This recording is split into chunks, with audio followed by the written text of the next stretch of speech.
Hi, chat. Welcome to the chat. Community Showcase, March 2023 edition.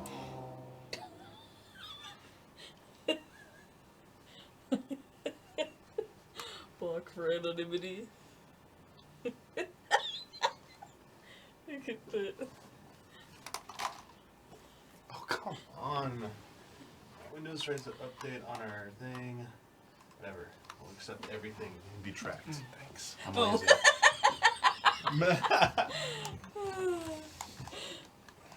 Hi, welcome to the March 2023 Community Showcase for me, Damiani. I'm joined by Gabby. Huber taking a little bit of a nap. I'm not here. He will be making a cameo appearance during the video section. As a heads up, there was a video submitted for something I wish to not watch to not be spoiled. So Huber has generously agreed to step in for me. So I do apologize to that patron when we get to your submission, because I know you specifically said it's for me, but unfortunately I'll be doing a full playthrough next week of this game. And I did purposely avoided the demo of this game because I did not want to play the demo before I played the full game. So, yes. This is now, I actually am so scrambled brain-wise. I don't know what, this is $10 tier now, right? Yes. Like, Community Showcase part $10? I I don't think even so. know right now. I'm so sorry. I just am almost done, finished completely moving, as in, like, unpacking stuff at my new place. Yes. It was always the $10 tier? It's always been $10. Okay, I didn't know if it changed around. Wait, I thought It's I got a let new, new people it's got into... it's got a new name though, right? It's called Ally now, right? No, contributor. I Contributor. could have sworn I went into Discord and let more people into the $10 tier. Did I do something? Oh, it was the $7 people. Or something. I don't remember. We shuffled a lot of stuff around, chat. Anyway, welcome to the showcase. If you're new to this, this is community submissions from our wonderful patrons. We have some written passages. People just like share updates or stories, stuff like that. We have artwork and photographs generally. We have some audio submissions, and we usually wrap it up with some video submissions. And I'm pretty sure it used to be $15. $15 was Suggestion Squad. Before. I know that one. It doesn't matter. We're here. We're here at Community Showcase. That's a new. We need to have a quiz. We should like. All right, allies, it's time to have a quiz. Pop quiz hot shot.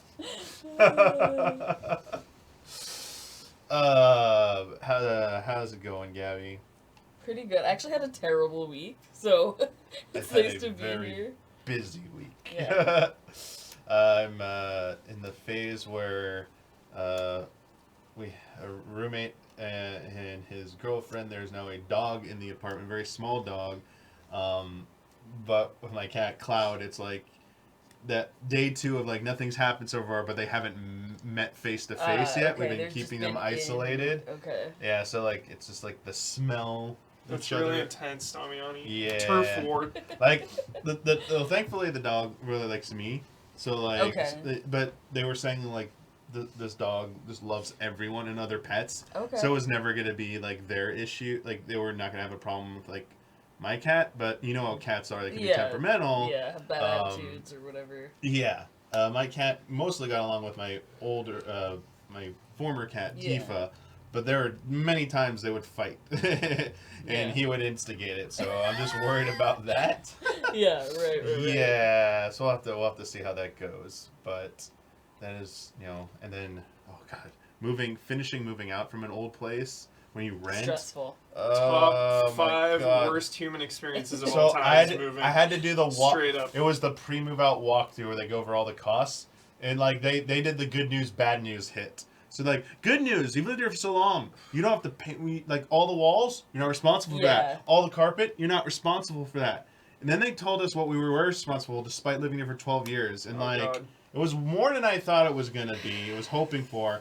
And then the salt in the fucking wound. I'm sorry I'm using profanity because this actually made me upset. Why would you even tell me this? We were a hair's breadth away from you not paying anything because we were going to remodel the whole thing. But then we changed our minds and we're just going to like leave it as is. Would And they like, tell you that? I don't know. And I was like, thanks, assholes, for telling me I could have. Why would you? My roommate said I could have saved a few $1,000s. What do you gain from learning that? It's I don't so know. strange.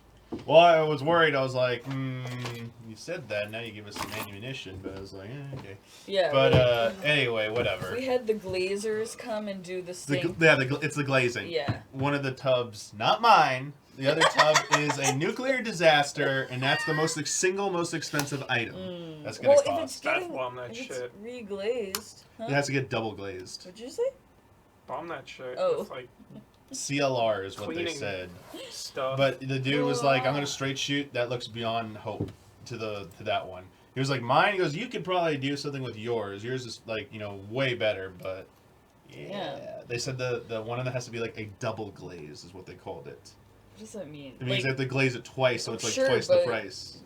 Why are you paying for that? Like, I said, like, why? Like, it's like 12 years. That doesn't count as wear and tear, even like that. But also, like, if you had called and told them that the sink and bathtub needed to be reglazed, they would have charged. Why? Because it's not maintenance. Like, the maintenance would have to be wear and tear would be like if it actually cracked or something. But but it's dirt. They claimed it's dirt. Like you clean there's a cleaning fee for moving out of an apartment. Like it's dirt. Like you needed to clean this. You just let this massive amount of dirt accumulate, and the dirt did damage. You didn't. And I don't know. Yeah, that seems. So I left it to my roommate if he wants to argue that or not. I don't care. I was like, your sink get glazed, Gabby? Yeah. Oh yeah, we had the glazers come. It was supposed to be the kitchen sink and the bathtub. And you can't use them for like 48 hours after. Yeah. So they were gonna come one day, and then they couldn't, and then they were gonna come another day, and they couldn't, whatever. So they finally were coming on Tuesday at 6:30 in the morning, or at 8 o'clock in the morning. So I had to get up really early because I don't have a car at the moment because my wing mirror got knocked off. So I had to make sure I was ready to go to work so I could let them in, show them the stuff, and then leave because you can't be there while they're glazing, and then you can't be there like 3 hours after, whatever. Dang. So I let them in. I showed them the kitchen sink and the bathtub, and then I get a call when I'm on the lift to work, and the guy says, "Oh, we could just reglaze everything." Oh. And I was like, "Well, no, we can't have that because we need a sink. Oh, okay. Like you can't reglaze both sinks." And he was like, "Oh yeah, okay, that makes sense. We'll I got glaze." you. So want to use one? Okay. Yeah, I come home at 9:30. I had like 12 hours in the office. I came home at like 9:30, and they had glazed both sinks. Of course. Of course. So it's 9:30 at night. So who am I gonna call? So I'm like freaking out. It's so disorienting and like. So like my friend, thank God, lives right across the street. So I was like, "Can I sleep at your house today?" And she was like, "Yeah, fine." So I wake up the next morning and I'm like, "Hey, something needs to be done about this. Like, we can't not have a sink." Yeah. And our new property manager, we'll see how long he lasts, was like, "Oh yeah, wow, damn crazy. Like that sucks. Like let me call the company and like see why they did that. Like I don't really care why. I just need to know if I can use the sink." So eventually he told us to just use the kitchen sink. Okay. Anyway. Okay. Which is what we've been doing. But it really sucked. Okay. Yeah. So this is something the apartment was doing for you? Oh, yeah. So you don't have to pay out of pocket No. for this? No. Because, like, bathtub glazing is like $300-$400. Yeah, they will make me pay for shit in this apartment over my dead body. Anytime, like, even if shit is our fault, we, like, call and we're like, we complain and then they just pay for it. Well, I'm pretty sure when we get the itemized thing, they told us we could call, like, the corporate customer service and try. They say, like, they take photos of everything, they, like, they document, and it's like, sure. But, like, we're going to try. We have some, like, other stuff we want to bring up. But hopefully, like, it doesn't end up being... And it's also going to get divided by 3, plus we had a $500 deposit, so...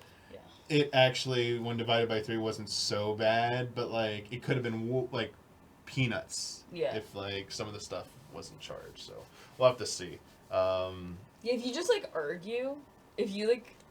Well, I tried that once when I moved out of the place I was living in Texas to move here.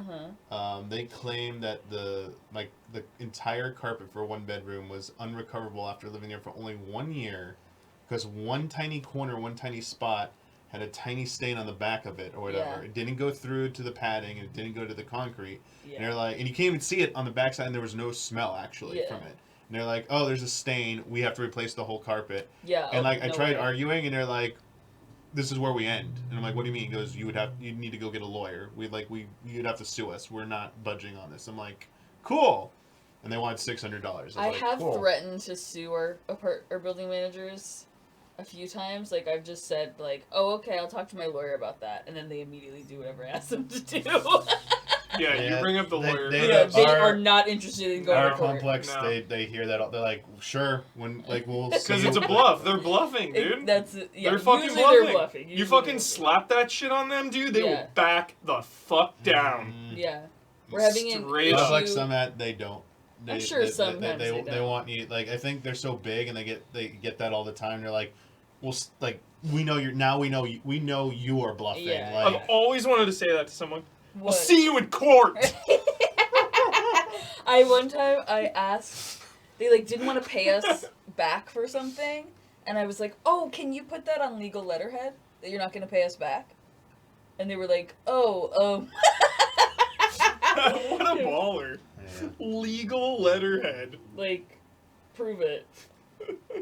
I'm not scared of you. Like, my roommate, she's like truly blacks out like anytime we get on the phone with our landlords because we just hate them so much. One time she on the phone they were trying to do, I don't remember what they were trying to do, but they were like trying to not give us something or trying to whatever. And she said, I hope you have a good relationship with God because something evil is coming for you. What's the movie? Yo, I am not religious, but I would be terrified right? if someone said that. Holy shit. Holy shit. That is Jesus. A movie line. Something is coming for you and it is evil. It's evil. You need Jesus. Pray Jesus now. I'm going to stand there in the mirror and say Jesus 3 times. Evil's going to come for you. Alright. Well, our life updates side, we got some patron stuff to go through. Maybe we'll get some updates from our wonderful patrons.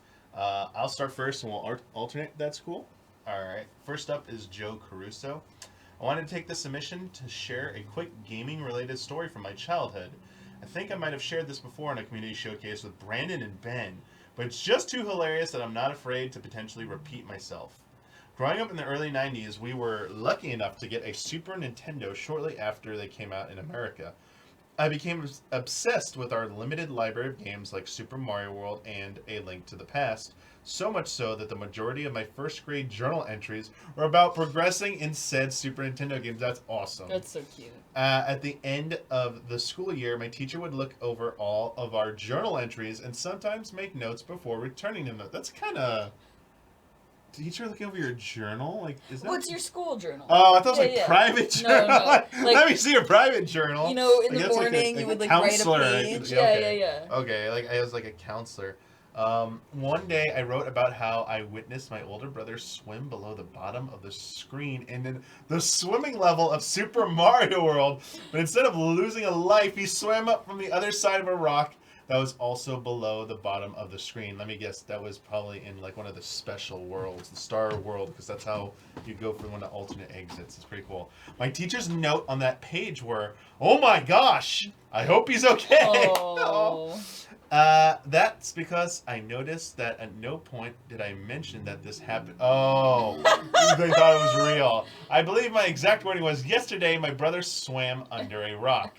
He should have died, but he came out the other side." So, real quick, I have a funny thing where I forgot to establish context as a little kid. Might have been like 2nd or 3rd grade. I told my teacher, "Oh, we just got back from California from like a vacation, like spring break or something."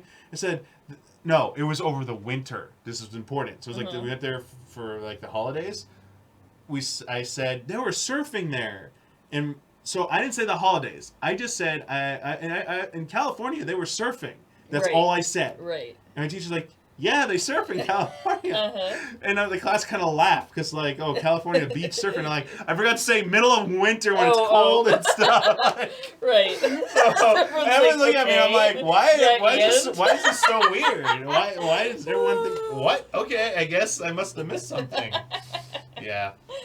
We all laughed so much at the thought of my teacher perceiving this otherwise innocent 7-year-old boy nonchalantly being surprised and maybe upset that his sibling narrowly avoided drowning. Yeah. Oh my gosh. The innocence of youth. Very nice. That was a good story. I like that. Thank you for sharing that.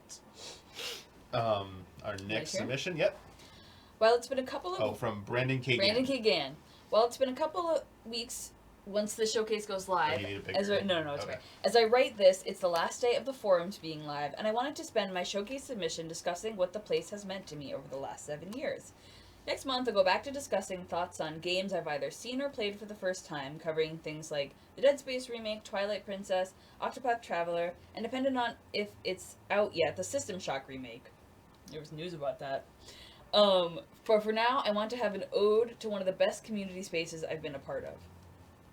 At first, when they launched during a time where I was making more of an effort to be social, at least in an internet sense, I didn't think I would be an active participant. But as time went on and interesting topics were introduced, I wanted to put my thoughts out there. And through that, there were many wonderful conversations. Perhaps my favorite singular event held there was the community's top 100 games of all time that took place over the course of a large portion of 2017. So many people participated and created a list of constant surprises, diverse games, and fun commentary from those who were, like me, eagerly logging in each day to see what the next 2 games to be revealed were. Wow, long, Brandon, that's awesome. Speaking of revealing countdowns, the longest lasting initiative was the GOTY countdowns, as we covered every single year from 2000 to 2022, with the lone exception of 2001. 2000 was done way sooner. And despite less and less people sticking around, they were still a blast to celebrate a variety of games that came out for their respective years. Beyond that, I curated a massive Desire Index thread for a year, for so many hyped for games. Yeah, for so many hyped for games. Like it should have been hyphenated hyped for games, probably, okay. Yeah. Ran every Kill Your Babies thread idea I could think of, and the opposite format of list building I called selective creation, and even held brackets using straw polls that were fun looks into either or scenarios. But ultimately, to quote myself from the farewell post I made, I grew comfortable... RF, that I think so too, hyped for. I grew comfortable. I felt like I could be myself, and as I'm apt to do, I tend to write quite lengthy posts because I struggle to contain my thoughts. I felt like I could expound on many topics in games and read about others' love for whatever was being discussed. There's no other place that is amenable to allowing and is accepting of such long-form discussions and conversations. A beautiful thing about the forums is people were never required to read my ramblings. Just skip right over to the more succinct person. Which is why responses and upvotes matter to me, because it let me know someone took some of their valuable time and chose to interact with me. So farewell to the EZA forums, and while I'm part of the EZA Forum Dwellers Discord, it's not quite the same. EZA Forum Dwellers Discord. Yeah, there's another, forum Discord. I'm not in it yet. You're not in it. I could join it. I don't know. There was, not a disagreement, but, a difference of opinion on whether I should be active in the, unofficial Discord. Gotcha. Because I was like, don't you guys want a place that I am not in to discuss? I see. You know, but they were like, no, join us. So. There I have those, Gabby. They're top secret ones. What? They don't share with anyone. Yeah, that's probably true. That's why I know about them, because they don't share them with me either. There you go. Our next submission from Damon, aka Radioactive Magic. Not a video submission this month. Hey, allies. No video this time. Things have been tricky lately, but I thought I would at least submit something. And bonus, I'll spare you any talk about Pokemon. Instead, I thought I'd just chat about myself a bit on things relating to my work and hobbies. And Gabby, I'm sorry, I wish I could show you more of my videos, but I believe I will be finished with my series before you are next on Community Showcase. Okay. Shout out to my video editor, Silver Stitch, my script editor, Jay Hall, and my artist, Mochi Artworks, and Jay Tan, who are all very talented, and I am very grateful to have them on my team. Speaking of the videos, YouTube has been just a little kinder to me in the last few weeks. The subscriptions have been coming in slowly, but consistently. As of this writing, I'm over 850 subs. Whoa! I hope to get to 1,000 before the final episode of the design study series. Wish me luck. Also in the last few weeks, I've taken up learning the piano. I have never done it before, so I'm a complete noob, but hey, better late than never, eh? Radioactive Magic, I am a classically trained pianist. I haven't played for a long time, but Ooh. it's a useful skill to know. That's why I can stretch my hands so wide. Yeah. This might be... Do you still ever get people who are like, I know chopsticks? Yeah, Okay. I do. Okay. And you just kind of like... I'm like, Uh-huh. okay. Okay. I mean, honestly, I haven't played in so long, like, I'm basically useless, but nope, I am not playing. I don't even have a keyboard in LA. But I was thinking about the phrase lately and how I really don't think that at any stage earlier in life I would have enjoyed learning it. People typically say better late than never with a tinge of regret. Like they wish it was done sooner, but for me, I think this is the right time in my life and will go forward as such. No regrets. My long-term goal is to do a small performance of a collection of pieces from the game Genshin Impact. that'll be so fun. Like, that's always encouraging to me to, like, if I'm learning something on any kind of instrument, to, like, learn a song I really like, because then you're, like, motivated to keep going. Yeah. There are so many beautiful pieces in that game, and some of them are rather simple comparatively. So although it will likely take a long time to accomplish, completing this goal should mean that I'm pretty dang good at piano by then. I figure if there is a goal that inspires me to reach really high, then the learning will be that much more fun with every step I get closer. Moving on from my hobbies, I have been struggling to be able to do work in game development recently. Life has been throwing a lot of new challenges in my direction. You know how life can be sometimes. However, these challenges aren't without purpose. Once I have conquered them, life should be a whole lot more free and easy for me to do things I wish to do. On that note, I want to thank Easy Allies for the work you do. At some point, I will have to reconnect with my love of game development, and it is listening to your podcasts and reviews that helps me still feel in touch with the industry. That's all for now. I look forward to showing the last few episodes of my series. Just 3 more to go. Love and respect, Damon. So Damon usually has a video to show? Mm-hmm. What is it about? It's about the Pokemon design. So whether it's like the actual designs of Pokemon or villains. Okay. Yeah, that they and it's always longer than But we get a clip. what we're allowed. So Damon's always very nice and gives a time stamp for where to start and how long to go. Just go from there, and it's usually a nice chunk. Does Damon, do you post the full video in, like, the community channel on Discord? I don't know if they've posted there, but I know we have the Wait, I feel like I've past seen submissions. someone else's. I mean, if the last time you were on with me, you probably saw one. Maybe. Yeah, I would imagine. Yeah, post links there. There you go. Okay, Robert Lee. Good day, Damiani and Gabby. I hope both of you are keeping well. I'm currently trying to get through Octopath Traveler 2 before Resident Evil 4 Remake releases, but only having around 1 hour free time a night to play just isn't cutting it. Okay. Whoa! So far, I'm resisting the urge to skip the cutscenes, as I'm actually enjoying some of the stories behind being told, of the stories being told, but they're taking up a huge chunk of my playtime. Yeah, I get that. One thing I don't miss from old school RPGs are random encounters. As much as I enjoy the battle system, the frequency of these battles are getting intrusive. One of my biggest pet peeves is being lost or looking for an item or place while getting bombarded with random encounters. Yeah. I'm so glad most RPGs have always evolved from this annoying mechanic. I also wish it was possible to change the party lineup at any time in the game. Just seems long-winded to have to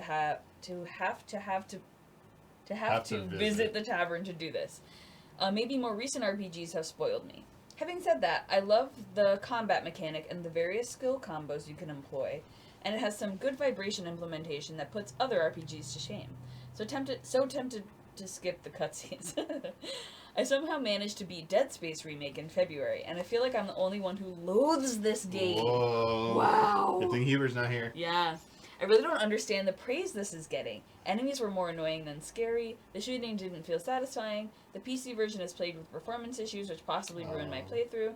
There were just too many situations where you get trapped in a room with these infuriating creatures, and having to dispose of them just became tedious. Something about the game just put me in a rotten mood. I can't remember the last time I just wanted a game to end this badly. The only reason I played to the end was because I couldn't get a refund, and it was supposed to be fairly short. Uninstalled and never playing again. Wow. Ending on a positive note, how much did you enjoy the Resident Evil 4 demo? As bad as I am at this game, I can't wait to get into it. Then there's the Diablo 4 open beta, and The Last of Us is out on PC. The end of this month is stacked full of goodies. I have no choice. Gotta skip those cutscenes. Love and respect, Robert Lee. Three things. You should really just give up on Octopath Traveler if you're gonna skip the cutscenes, because I feel like 70% of that game is cutscenes or dialogue or narration. So it seems a little. I know that seems like it might be an option, but man, that's a huge part of that game. 2. Big, huge missed opportunity for Huber to be here to say, "I'll see you in court." See you in court. For Dead Space opinion right here. Court of opinions. And 3, I have not played the RE4 demo, and probably will. I might try it after, because I know there's like some secrets hidden in there, but maybe I won't have the interest by that point. Just because I'm doing a full playthrough starting next Thursday. Yep. And I want to go into it like fresh. Like, I've been avoiding any new footage or anything like that. Like, the last trailer I reacted to is the last time I've seen anything of Resident Evil 4. And that's all I need to see. So, yep. That's where I stand on that. Those are my 3 things. I was scared I was going to forget one of them, but I remembered them all. I'm too scared to play RE4 by myself, but I'll be there for at least some of that full playthrough. Huber's going to get loud during it. Yeah. Huber's joining me for it, by the way. It's going to be here in the studio. Huber's going to be here. I'm expecting some shouting from Huber. Our next submission comes from James Davey. Hey, Damiani and Gabby. I've been watching a deluge of Best Picture winning films such as Titanic. Never seen it. Forrest Gump. Seen it. Okay. Gladiator. Never seen it. This has. The Silence of the Lambs. Never seen it. Green Book. Never seen it. Driving Miss Daisy. Never seen it. Rain Man. No. The English Patient. No. Schindler's List. No. Braveheart. Nope. Unforgiven. Nope. The Departed. Nope. No Country for Old Men. Nope. Slumdog Millionaire. Nope.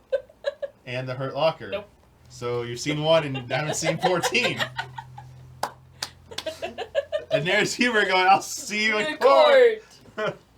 I enjoyed most of these films, but I don't think any of them hold a candle to my personal favorite Best Picture winner, Lord of the Rings. I've seen it. Too! Lord of the Rings, Return of the King. What Best Picture nominee or winner is your favorite? Ever? You don't have to. Yeah. Of those or just in of general? Any time. I mean, I loved Parasite. Okay. I loved Banshees of Inisherin this year. I just don't watch a lot of movies. But those are the ones I can think of at the moment. Yeah, I can't really think of one, as I don't terribly care too much about Oscars. I'd like to know what Gabby's favorite games are, as I'm unaware of what video games and video game franchises she enjoys. Personally, I'll play pretty much anything, though I tend to be partial towards games that are understated and don't get the recognition I think they deserve.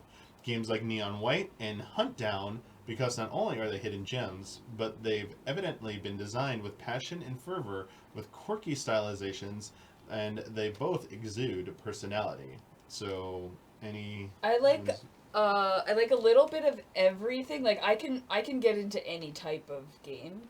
Off the top of my head, I mean Uncharted series, particularly 4. Red Dead Redemption, particularly 2, though I love 1 as well.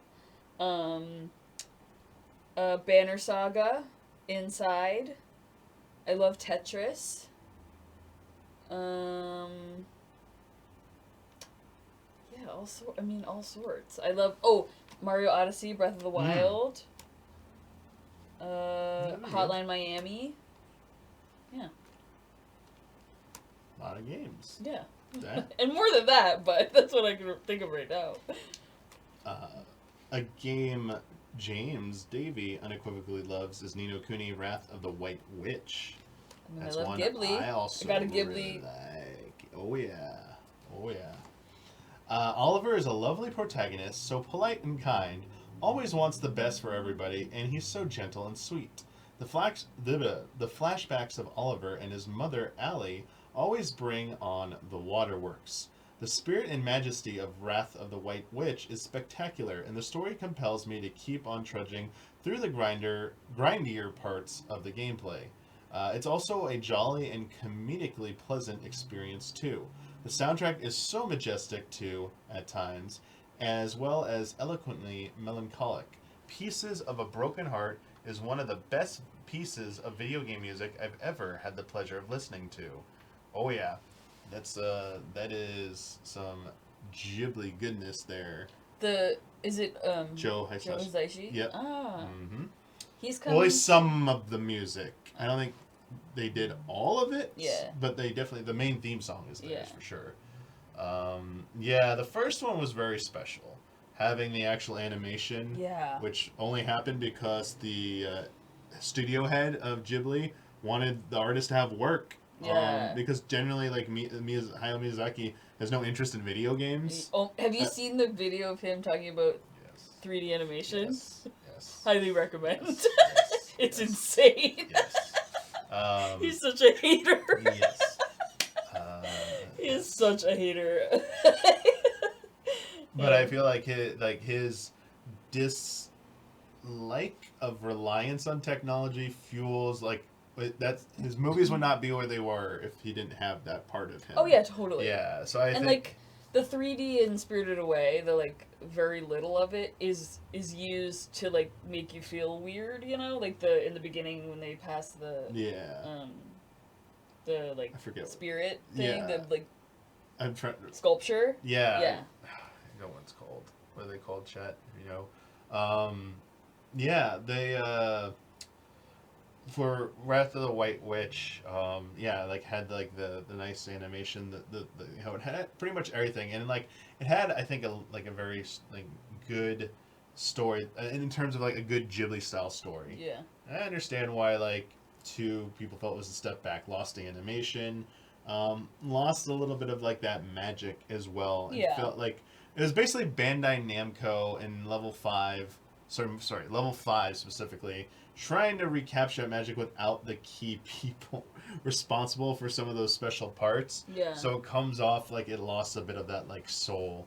But yeah, now that people bring up Kiki's Delivery Service. Oh, that's so good. I just would like Studio Ghibli games. Like they could just be one-to-one. Wait, what are your recreations. top like 5 movies, Ghibli movies?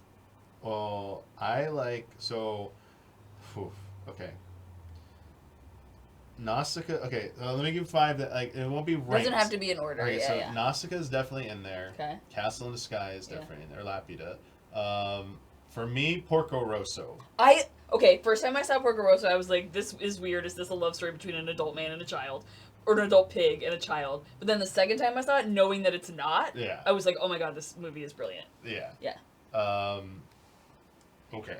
So, That's 3. Nausicaa, Castle in the Sky, and Porco Porco Rosso Rosso. so far. Also, Porco Rosso is hot. I'll say it. I'll say it here. Michael Keaton Yeah. voiced him in English, yeah. Okay, let me see what I like from the rest. Nausicaa is technically not Ghibli, by the way, so It's not? It's technically not. It's technically. What does that mean? They weren't Studio Ghibli Yet. Well, but it's been rebranded. But it's now modernly, it is categorized as part of that because the team that worked on it, they didn't have the name Studio Ghibli yet. So, Okay. yeah. Okay. Castle Cagliostro is pretty good. That's one I've but never seen. I don't know if I'd put in the top 5. Oh, The Wind Also Rises is very good. Is it The Wind Rises? You're thinking In The Sun Also Rises. Well, and in The English, Wind Rises. the Japanese is The Wind Rises, but sorry, the Japanese literal translation of it is it The Wind Also Rises, like the literal, but like the English box it says The Wind Rises. Because The Sun Also Rises is a book. Yeah, but I'm just trying to like. Yeah. Yeah, because I watch a lot of these in Japanese first, so. Wind Rises is... Okay, so it's just, okay. It is just Wind Rises. Wind Rises is the one about planes. Oh my god. Yeah, it's about the good. It's about the Zero, the designer. It's a romanticized version of the designer of the Zero planes. That the whole thing with his wife isn't like necessarily how it actually happened, but yeah, I love that one. it's pretty good. So, all right, Hal is a beautiful movie, but I think it's not very well done narratively. I agree, Damiani. It's probably one of the weaker agree. narrative ones. Agree. I can't. Cat Returns is a favorite movie because it has cats in it, but like, it's not a strong movie. It's like meant for kids. Yeah. But though Ponyo is like pretty good, but it's also very. I made a slideshow about how I think Ponyo is gross and I don't like it. Oh, okay. Over COVID, we had my friends and I from school had like a Ghibli movie club where we watched a Ghibli movie every week, and I was like, Ponyo is gross, and I watched it again, and I was like, it's still gross, and I don't like it. It's not a very strong movie. Okay, well, My Neighbor Totoro. Good one. Should like be on there. So we're just doing like Miyazaki now. I haven't even gotten we haven't like talked about like Raven the Fireflies. Don't worry about not Tabata. What's his name? There's multiple other directors, but I mean, there's his son. But well, no one knows those. Pom Poko is another one about the That one's Tanukis. Insane. Yeah, that one's like. Pom Poko is deranged. I like that one. It's fun. My Neighbor the Yamadas is Takahata. Thank you. Takahata, thank you. And then Goro Miyazaki did. But those are all bad. Did Tales from Earthsea and the Earwig, the Witch, and Arrietty. And Arrietty. Arrietty was kind of like they're beautiful movies, messy. but like it's not. Yeah. Grave of Fireflies is very depressing, but it's a very good anti-war movie though. Yeah, it's good. Yamada's is fun. What was the other one? Whisper of the Heart, which is the one that the Baron stories in there, which sets up for the Cat Returns. Yes, and the statue is in it, and And then there's was it Only Just Yesterday? Only Yesterday, Ocean Waves. And Ocean Waves. Those were okay. I enjoyed those. A very good slice of life. Ocean Waves really freaked me out because the girl in it is like so hand-wringingly evil and manipulative. It's from Up on Poppy Hill, it's really weird that they lead you on so long that it's like, and try to make it sound like it's okay to have like an incestuous relationship. What is? From Up on Poppy Hill. That's what I haven't seen. But they're not. That like the real is like they're not brother and sister, but they're like what? There's still a scene where we're like, well, these two kids get romantically involved. Yeah. But then one of them finds out he might be related, so he ghosts her basically. Oh. And she starts going, what's going on? She doesn't know, and she starts trying to seek out the answer, and she finds out why. So they find someone who knows the truth. Like it's convenient. And he reveals, so no, you're not. Weird. You're not related. You're Is not. that like a the same. Goro movie or a No. Takahata movie? It's not Goro. Besides that plot, though, I like the rest of that film, though. Like the story of them trying to save this it is. It's a Goro Miyazaki. Oh, it is Goro. Yeah. I thought that was not. The ones that are all low key mid are usually Goro movies, and the ones that are the best. Was that are his usually first Takahata one movies. then, or was that his second? Was that after Earthsea or before Earthsea? Now I forget. After. Wasn't Earthsea first? It's like one of the first ones. I forget Earthsea. It was so forgettable. Yeah. And Earthsea's like Goro's first movie. Yeah, it was. And then it was Up on Poppy Hill. So Mononoke is in that list. It's just. Oh yeah. Yeah, so Princess good. Mononoke. Yeah. So that's 4. That's 4. So I'm trying to. Yeah, Earwig and the Witch is the best effort from him. From Goro Miyazaki. Yes, it's still not like the right. it's still not quite. It's like middling. Yeah. Which is like so much effort went into it, and it only ended up being that. Shows that like, there's but like it's just like okay. Mononoke is too savage. All right. So I think I would put probably. I wanted to pick like an oddball one, but Totoro I guess would go in there too. Okay, that's 5. Yeah. That's your final list. All right. We're closing the list. Although Horus, Prince of the Sun, which is was way before any of this. Yeah. Very cool movie. Show. It's a show. And if you've ever not subject of a incorrect story reporting about an inspiration for stuff, while it does look like the Wind Waker, it did like the person who did the art did not work on the Wind Waker. Spirit is unquestionably the best one. Yeah, I agree. So that's the one I didn't put on the list. It's flawless. Like, I agree. I love Porco Rosso. I love all of those. But to me, Spirited Away is the only truly flawless one. It's the one I haven't rewatched the most recent. It's Damiani. It is so good. I don't know. I really like it, but like it would only probably bump Porco Rosso off. In like a thing. The thing is like, it's also hard because Castle in the Sky was the first one I ever saw of Ghibli's works.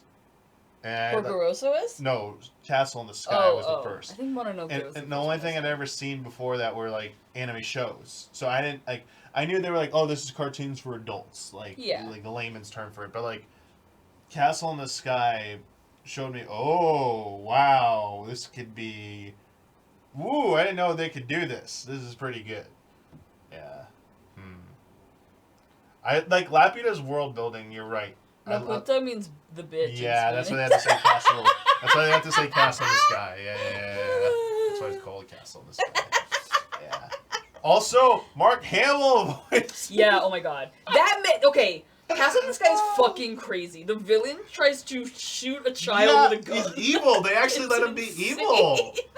Dude, they let him be evil, which is great. He points a gun at a child and fires. So they did that in E.T., and then they had to remove the gun. But it's like, whoa, holy shit. I mean, military and / evil government people would do that and do worse things. No American cartoon would ever. Oh, I know. You're like, wait. Like, I saw it as an adult, and I was like, what the fuck?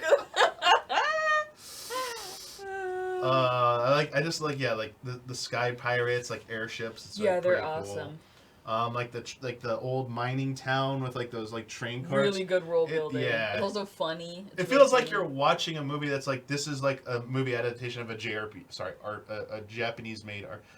Are we not allowed to say JRPG anymore? I saw that thing. I don't know. Yeah.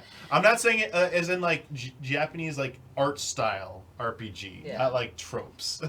At the Academy Museum when the Ghibli or the Miyazaki exhibit was there, they had a like slice of the mines. Oh my God, it was so gorgeous. Like this little model of it was like so complex with like little pipes. Oh my God, it's incredible. Best exhibit I've ever seen. A religious experience. Sorry, sorry, I'm so. I distracted you. I'm sorry. James, back to your thing. James has been going through the soundtracks to every WWE 2K game just before 2K23 came out and ranking them out of 10. The only 2 10s I gave were to 21 Pilots Ride and the Red Hot Chili Peppers Can't Stop. Can't stop, addicted to the shit thing. Yeah, I don't remember how Ride goes, but. You type some lyrics out in chat if you want for us chat. There's a great tune in 2K23 by Letdown called Shipwreck, which almost got a 10 from me as well. I understand you two aren't WWE fans. I am. But at all, you're not a fan at all, Gabby. I am. According to James. But seeing as 2K23 has come out, I thought I'd mention it. The last time I was interested in wrestling, it was so-called WWF. My music tastes in general are mired in the naughties, as in like the knots. Yeah. Right? Yeah. Okay. And I think the lot early 2000s, right? Well, that's the aughts. Oh. So do you say is the knots the teens? is Naughty like a term for 90s, early 2000s? Like, is that is that actually a musical term to describe? Well, that's like the 21 Pilots is new, but Red Hot Chili Pepper, like, Can't Stop is so early 2000s. Yeah, it's called the aughts. I've heard it called the Knots. Like Okay, that. maybe. I think so. And I think a lot of the bands I enjoy are obscure. Ever heard of Trust Company? I doubt so, but I discovered them in many other bands by watching WWE. We need to get Brad and Huber in here and just list off some WWE bands. And also some early 2000s pop punk. I honestly don't know how my music taste would shape out if it wasn't for WWE. I imagine I prefer a lot of mainstream music, which is wonderful for people who enjoy it, but I've always found it filtered and repetitive. There's so much great music out there, but much of it seems phased out and hard to find. Thanks for all that you do. Love and respect. Level. Oh, no, that's not. Keep rolling, Undertaker. Dong. Hello, Damiani, and hello, Gabby. First and foremost, Gabby, since I missed your first community showcase, I wanted to wish you a doubly warm welcome now. Thanks for making EZA even more awesome and keeping up the wonderful work. Thank you. Second, I wanted to pitch an idea for a TV video game adaptation. Of course. It would be set in a zombie apocalypse, but it's not really a zombie apocalypse because technically it's a fungus. I don't know, but it's not really about the zombies, which, again, there totally aren't any. It's about a journey. A journey undertaken by two people who seem estranged at first, but through shared hardships eventually become an inseparable duo. United by an unbreakable father-kid bond, one of them is a gruff middle-aged man, his name is Joel, and the other, of course, is a giant lumbering dog-like creature named Trico. The show is called The Last Guardian of Us. Okay. Sure. Boo! You got a boo! Seriously though, let's talk about HBO video game adaptations for a sec. If you could pitch any game to TV adaptation to the team working on The Last of Us, what would you pitch them and why? For my money, I'd be curious to see them take their knack for tense atmospheres and biohazard-centric plots and apply that to Metroid Prime. What about you two? I'd love to hear what you'd love to see. And you know what? How cool would it be to play through The Last of Us with Trico to help you fight off the infected? Unless, of course, Trico decides not to listen to you and just does his own thing. I saw a lot of people saying they wanted to adapt Uncharted, but I totally disagree with that. I think it would be too expensive and end up looking like shit. I mean, they already made a movie and it, like, some of the special effects and it don't look that good. Yeah, exactly. Yeah. I would love, like, a Hotline Miami, assassin kind of situation, John Wick thing. I think that would be cool. That could be cool. They've tried to make Hitman movies That's as well. True. Those weren't that good. Yeah. I mean, as an HBO show, though, yeah. I do think a lot of things are better adapted as shows than movies. I agree. I was a TV major in college, so I completely agree. I think video games, because they require a lot of like world building that happens through gameplay, it's very hard to adapt a lot of games into a single movie. I feel like that's why they feel so rushed.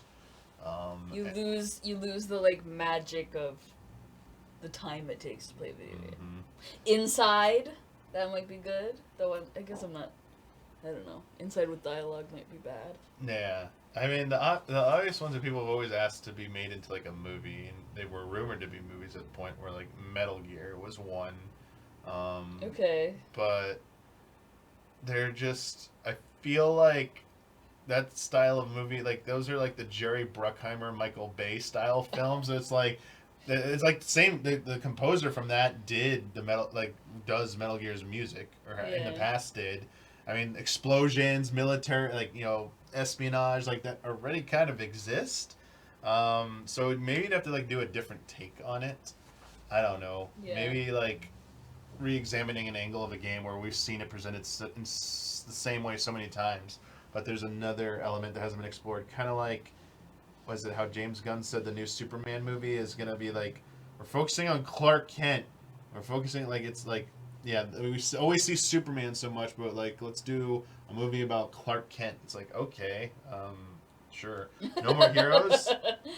No more heroes. Maybe Persona. There's an anime of Persona. Yeah. Oh, it's right. not that great, apparently. Yeah. There's like been anime adaptations like Final Fantasy and some other RPGs. I mean, some of the best ones like we had Arcane, which was set World of League of Legends, but you didn't need to play it. We just had and it wasn't like the plot of the. Yeah, we just had Edge Runners as well from Cyberpunk. Red Dead. I think an original storyline set within a popular world. Yeah, so like Red Dead, make an original series set within like the world of Red Dead. Yeah. Would actually be something that could work, or pick something that's pretty big and set something there. Obviously, I don't think someone would work. Uncharted would be a little weird because it would be terrible. Yeah, it would be terrible. But like Street Fighter.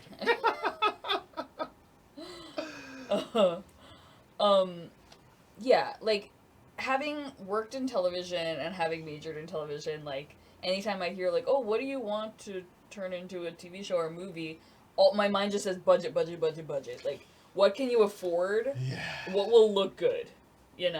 Stuff where we're traveling all over the world, where there's like big set pieces, that is too much money. It's not gonna look good. Yeah, like I saw someone in chat mention BioShock, which I think would be good, but like the budget on that could be. It would be a lot of CGI that I think would end up looking bad. Yeah. Yeah. I feel like the Star Wars prequels is what I'm envisioning, like because lots of cities like scapes they got to show and like big backdrops, and then just go like low budget, and then up close and personal, everything's gonna look like a cheap set. Exactly. Potentially. Persona 4 anime is actually supposed to be great. Okay. Yeah, I do think anything potentially could be made. You just gotta have a good story and like the characters. I think first and foremost, characters. What? Borderlands would make for a really cool movie if you cast big names in it. Isn't that happening? When is that coming? Do we know? I haven't heard from it for a minute. Oh. I mean, Grand Theft Auto could, GTA, because it's so, ridiculous. So, you could do anything with it, I guess, and try. But they wouldn't... What makes it... But it's, it's just the name at that point. You're just, ooh, we're using GTA name, but, would it just be, another type of... It's like Fast and Furious or something, Fast and Furious meets, just not in the United States. A mob States. movie? In Yeah, another... I don't know. Mafia? But it would just be a Mafia movie. So, yes. I'd like to see, I think for a lot of video game movies, an animated adaptation is the right way to go, which is why I agree. I'm more excited about the Mario movie because it's not live action. It's, it's animated. Visual feast. Yeah. So I'd be more open to seeing more of those types of adaptations. I love animation. I would love animated versions of everything, please. Earthbound would make an excellent movie or limited series. All right. 90+ million is the river. Is set in the 70s? Isn't he a World War II vet? I mean, he'd be 50 to 60 years old. But I think he's a young man. But I don't know. So if he went to war when he was 18, which is very realistic, he'd only be 48 years old. But I think he's younger than that in Mafia. I don't quite remember what Okay, then if he's only in his 20s, 30s, then he couldn't be a World War II then. God of War show. Wasn't that Amazon doing that, right? Yeah, it's Amazon. I'm very nervous about that. I'm very nervous about that. I just do not trust that won't look fucking awful. Oh, it's gonna look bad, isn't it? It looks bad. Looks so bad. Oh yeah, 1960. That makes more sense. There you go. I mean, I guess it's only 2 years before the 70s, but... Then there's a Fallout show. Horizon could be... Oh, yeah, they are making Horizon, though, as Netflix. Guys, all of these are gonna look bad. Expect these to be shitty. Yep. High hopes, low expectations. That's how I live my life. Your turn. Okay. From Tegan Kambati. Street Fighter 6, the most richly styled and mechanically deep fighting game franchise series of all time. So, do you mean Street Fighter is the most richly styled? Okay. Street Fighter, the most richly styled and mechanically deep fighting game franchise series of all time. No, it says Street Fighter 6. The most... Oh. So, I'm like, how did you? I mean, I Yeah. know there was a limited ding, but like, you already know this game is like before it's out. So I get what you meant. Street Fighter, which is one of the most richly styled and mechanically deep fighting game series of all times, has a new entry releasing very soon.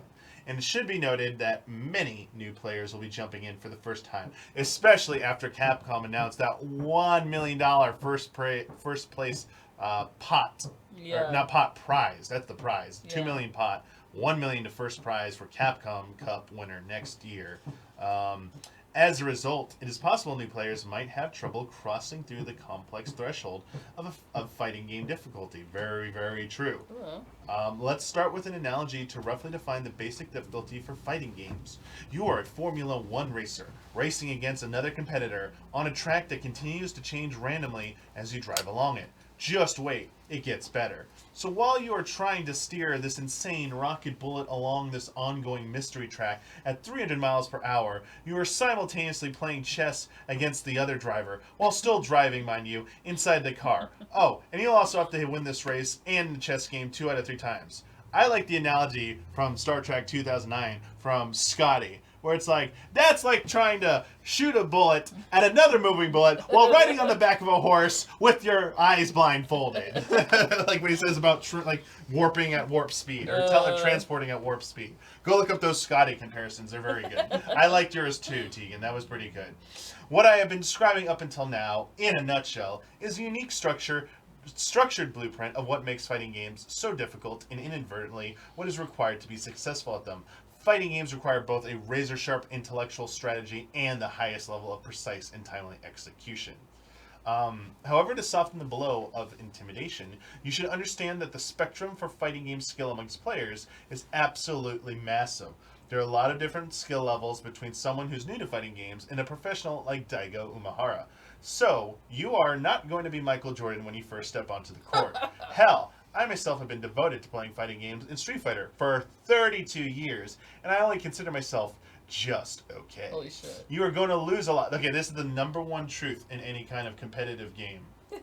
And when you're new, especially when you're new to it and new to that type of genre, you're going to lose a lot for a while. Oh, yeah. Very few people have the natural talent to just jump in and like things start clicking for them. Yeah. So, yeah. So don't be dejected, especially online. But while that is happening, you should also be learning. That is so true. What did you do right? What did you do wrong? What could you have done differently? These are all questions that will naturally come up as you play more and more often. Hopefully, all the while getting better as a player and helping bridge the gap between losing and winning. And believe it or not, with every loss and victory, you will gain something back, and it will make you stronger. What was the thing that like something famous? I mean, it's just a truth that like you're like always learning. No matter like how much of an expert or like artisan you are in your craft, that like it does not end. Oh, totally. Yeah. I mean, I think if you like believe that, it makes you better at your job. In the less meaningful scope of video games, which is playing video games, this also holds very true. So like with Street Fighter, the only game I can speak to like that now is like Final Fantasy 14. Like PvE content, did like the hardest fights, but still always like, man, I realized I could do something like this. I didn't know I could do that. And in PvP, I'm always like, oh shit. PvP is so like competitive PvP games. Once you get over that hurdle of like the dejection of losing, and you spend enough time to start getting like decent and better. The fun part is when you try out stuff like, does this even like I love having the curious mind of, does this work? Oh dang, I didn't know that didn't work. Well, let me try a little like testing out new strategies. I like that. You'll get that from Street Fighter. If you, not that I've personally gotten it from Street Fighter, but people I know who play it much more extensively than me and are more passionate and involved, they have those same realizations and moments with that. And if you put forth that mentality, you'll get it with Street Fighter 6 too. And this is what Tegan hopes newcomers will experience if they stick with it just long enough. You're going to lose for a while. You just need to keep pushing, especially when it gets tough. Oh wait, I actually skipped something. What can I have done differently? These are the questions that'll naturally come as you play more and more often. Hopefully, all again. And believe it or not, with every loss and victory, you will gain something back, and it will make you stronger. You just need to keep pushing, especially when it gets tough. Don't get discouraged. Keep training, keep practicing, keep learning new moves, and learn to consistently execute them. Keep trying out new combos or looking out for strategies that will work well against your opponents or specific matchups. Just keep growing and you will get stronger, thus widening the opportunity for victory and narrowing the threshold of difficulty for you. And while all this change and growth is happening, you'll be having so much fun seeing how far you come.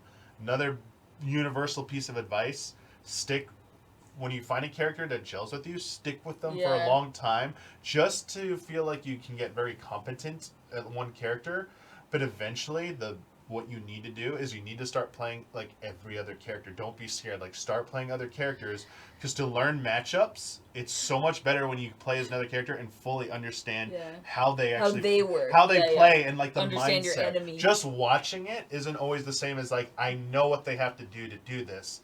I like it. Yeah, it's a difference. Know your enemy like you know yourself. Art of War, yes. Is that it? Art of War? I don't even know. Is that I think the one? I hope to see all of you put aside your fear and embark on this grand journey. While it may not always be easy, it will be quite remarkable. Please be excited. Street Fighter 6 releases June 2nd, 2023. I'm really excited to make a crazy freak in that game because you could have like a gigantic head and like tiny little legs. Mm-hmm. Oh my god, so funny. Can't wait.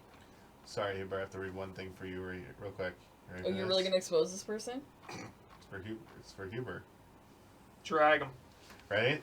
This is from Robert Lee. You're about to. This one paragraph from Robert Lee. Alright. I somehow managed to beat Dead Space remake in February, and I feel like I'm the only one who loathes this game. I really don't understand the praise this is getting. Loathe. Enemies were more annoying than scary. The shooting didn't feel satisfying. The PC version is plagued with performance issues, which possibly ruined my playthrough. Yeah. Hello. Oh, yeah, I saw this movie in a movie theater, and the screen was scratched, and one of the speakers was out, and there was a baby crying behind me. I didn't like the movie. All right, that's good. We got it. All right, okay. Thanks. Thank you, T, for Street Fighter 6. Our final text submission from Eric Jackson. Gabby, you are killing it as community manager. Thank you. You folks are awesome. I hope to make a meaningful return to the showcase with more art, voiceover, or juggling videos. But until then, everyone keep being awesome. Yay. Thank you. It is now time for our art and photo section. I'm going to switch over to this cam right here, which actually is wrong. So, this is art and photos. You're going to see this for a second. All you're going to see is us, and you're going to see the document. And you know what? I can cover the document up. Actually, no, I want to cover that up. I don't want you to see our desktop. It's fine. I don't know if there's anything on there that should be seen, so I'll do this real quick. XSplit and Warhammer and then 40K. we will what was I doing? That goes away. There we go. Oh no, Damiani, they might see our early copy of Tears of the Kingdom. On PC. On PC. Oh, the PC, baby. Yeah, the PC version. We got it. Yeah, we got it. We got the PC version. That's why it's $70. Ray tracing. 2 months early. Premium. 2 months early, rather. All right, our switch. All right, just I will be. The last one reading was this. short. I can read this now. Okay. So just remember the character name pronunciation. Demas. Okay. Note to every. Oh right, Demas. Greetings, Damiani and Gabby. I have been looking forward to this one, but before I start, a slight warning. This is going to contain scenes of a romantic nature, so if that bothers you, you might want to avert your eyes for a bit. Okay. Anywho, I have been drawing a lot more than writing lately, and one day, someone I follow on Twitter posted a Draw This in Your Style challenge for the Disney animated series The Owl House. I decided to try my hand at it, and so without spoiling anything about the series apart from the characters being Willow and Hunter, I give you art. Okay. Okay. I like the colors you used a lot. Yeah. After completing this to where I have it now, I need to go back and shade/highlight it eventually. I was like, hey, why am I drawing someone else's characters kissing? Why don't I draw the characters from my series kisser? Okay, so Gabby, theme is the cat girls, nerds versus bullies in a superhero universe, but the main character is a towering feline humanoid based on my real life cat. If you want to know more, just ask, because I know people are sick of me talking about it. Got it? Cool. Anyways, here are Themis, our hero, and her girlfriend, Eris, cabadoning. Cabandoning. Cabadoning? I think it's pronounced cabandoning. Like abandoning, but... But there's no N. Cabadoning? Their way into it. Cabeadoning? Beadoning? Their way into a kiss. Oh, here we go. Cabeaton is when someone presses someone else against the wall in a romantic or flirtatious manner. Okay, it's very, like, K-drama. Since Themis is extremely vulnerable to Eris' advances, guess who has their 6'6" ass pressed against their bedroom door this morning? It's embarrassing. Drawing is still something I'm working on. The Owl House drawing had a lot of firsts for me, from drawing a kiss to drawing wings, and my girl's kiss is the first time I've drawn an actual room. I am greatly improving at a rapid pace, and hopefully when Gabby's back in the showcase, I can finally present the character drawings for Themis and her friends. Am I chasing the thumb by showing these? Maybe. But you already know how I feel.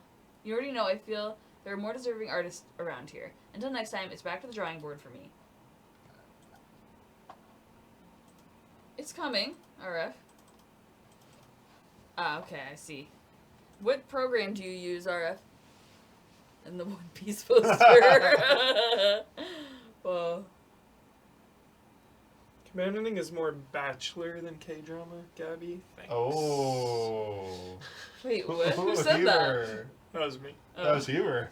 Bachelor and Bachelorette, it's always in like the promo shots, like someone against the wall. No, Just but it's like you never see that like K-drama. Maybe it's a TikTok thing, where they push someone against a locker, basically. a locker. Yeah. Oh, like high school dramas Yeah. or college dramas or Yeah. some shit. I've only ever seen one K-drama, that's Squid Game, but I've seen a lot of like, you know, that kind of clips and shit on TikTok. I Oh, didn't know there was a word for it. I didn't either. It's probably Japanese, maybe. The tarot card that represents fellow artist Nick Gothic is Major Arcana 21, the World. Nick, both online and in real life, has traveled far and made friends the world over, and the World represents traveling and broadening one's perspectives. I think the World is the last Major Arcana card, I think. Then we go to the minors. Yes. Alright. I only know that all from Persona. They Mm-hmm. have, Do you know what the suits are? oh, I forget. It's for What are they? swords, pentacles, Oh, yeah.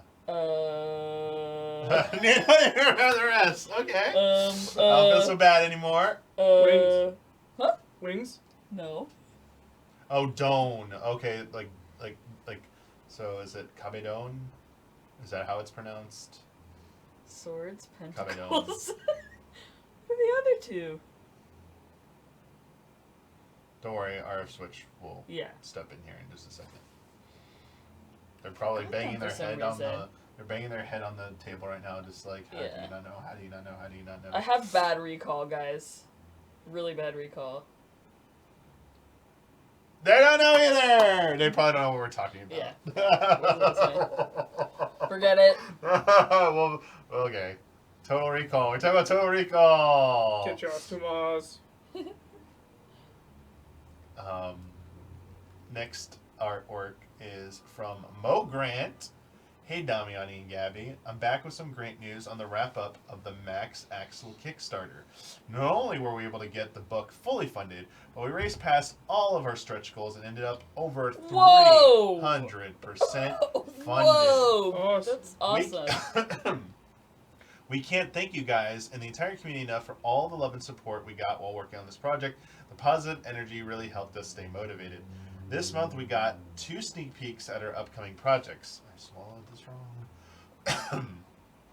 First up, we have the cover for the second issue of Astronaut High Schooler. This is a story created by our artist, Josh. Okay, let me get that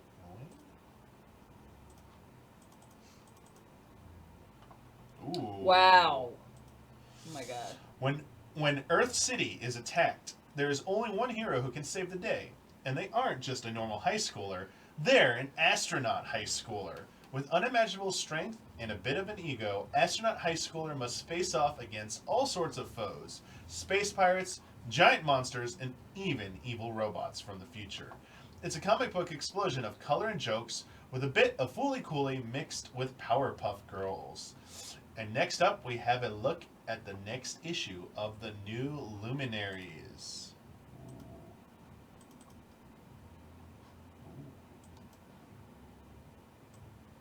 Wow.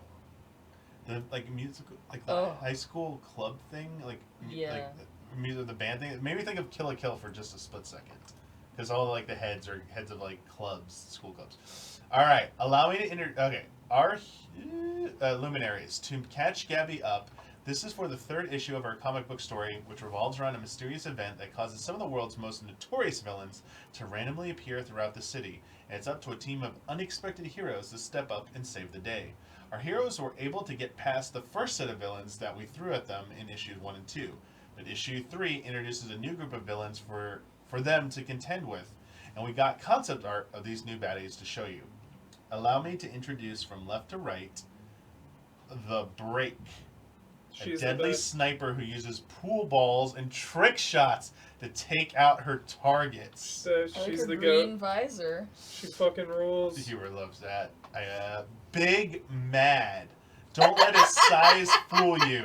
The madder he gets, the stronger he becomes. He looks like a strong mad, a little.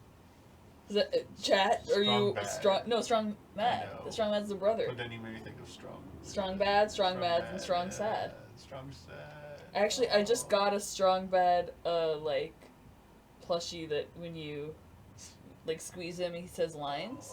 And he was buried under a pile of clothes on my chair. So anytime the clothes shifted, he would say a line or whatever. Yeah. Scroll bars.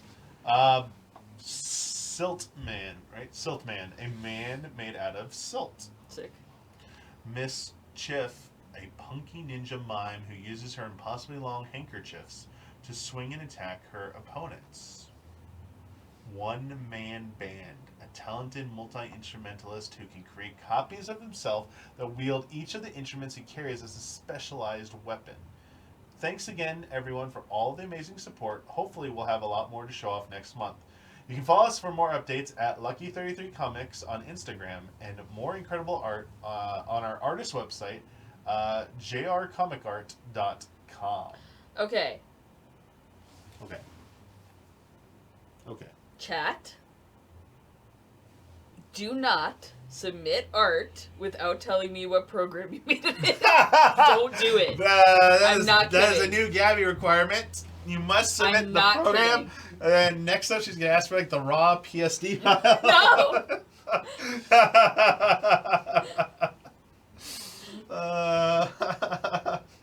Even if you have a proprietary piece of software, you gotta tell Gabby.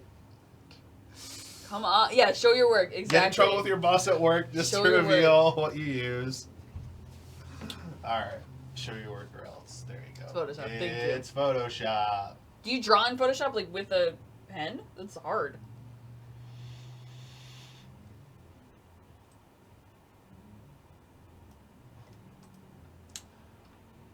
While we're waiting for that answer, our next segment is the audio segment. We have 2 audio submissions this month. Yeah. Oh. Look at that. That's crazy. That's insane. Wow. Yeah, no, it's not just a setting. It's really difficult to draw in Photoshop. Jeez. It's not made for. Aren't you supposed to use another program for it? For drawing, literally anything else. Okay. There's so many programs that are better for. So what are the ones? There's InDesign is for what again? That's for print design. Okay, for print design. Booklets and yeah. Gotcha. All right, first audio submissions from Kevin Gillet. Hello, It's my turn. Fine. The last one. You get to say it. You get to say the word. Say the word. Hello, Gabbiani. Hadn't done that one before. That February Nintendo Direct was phenomenal in my book. Apart from me wanting to wait for the physical release of Metroid Prime 3 weeks later in Europe, but with Game Boy and GBA games on Switch, yay Wario Land 3, Theater Rhythm, Kirby Octopath Traveler 2, and PSVR 2, I had more than enough to keep me busy while waiting. The thing that would have nicely closed February would have been Oh. Game Boy and Game Boy Advance Yeah. Pokemon games announced for Switch at the Pokemon Presents. But oh well, yeah. Anyway, excited for Tears of the Kingdom because at least the weird trailers that keep being just teasers have the merit of not revealing too much. In the meantime, yes, I'm back on this again. We can, with my submission for the month, rewatch The Legend of Zelda: Breath of the Wild Nintendo Switch Presentation 2017 trailer, but with the music played by N64 instruments. Yes. I know this is more of a video than usual, but technically I'm submitting the N64 music. I just thought it would be even better to attach the trailer this time. Love, Yes. Kevin Gillet. Alright, headphone time. Let's listen to these. Alrighty then. Here we go. Let me get rid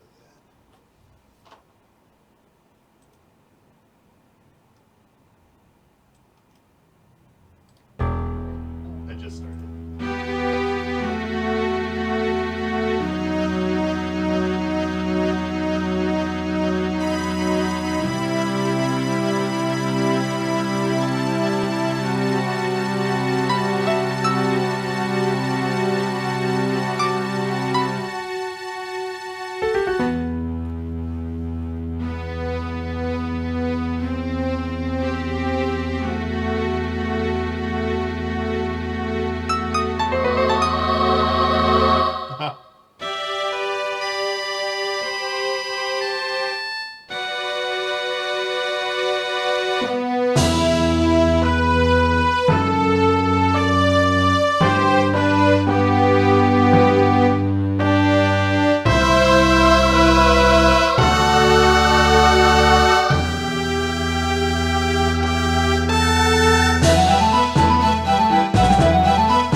Wow.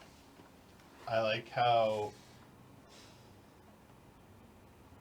the choir Oz and stuff, like you recognize so many of them for how long you played like you played so many N64 games. Like one of them was like whenever like Malin is singing, it was like literally the same sound effect. I was like, oh yeah, I remember that. Very, very, very, very good. Ugh, yeah. Very good. It's just like Hope. brought me back. I really hope you get a chance to make a follow-up one if they give us a nice, second trailer for the new one for Tears of the Kingdom. But probably maybe not. We're going yes. They might just be like, "Yo, you're all just gonna play the game. We don't need to give you anything." You could use the N64 to make that like crazy backwards talking or whatever that they have in the. That was crazy. Like wow, or whatever. It was so cool.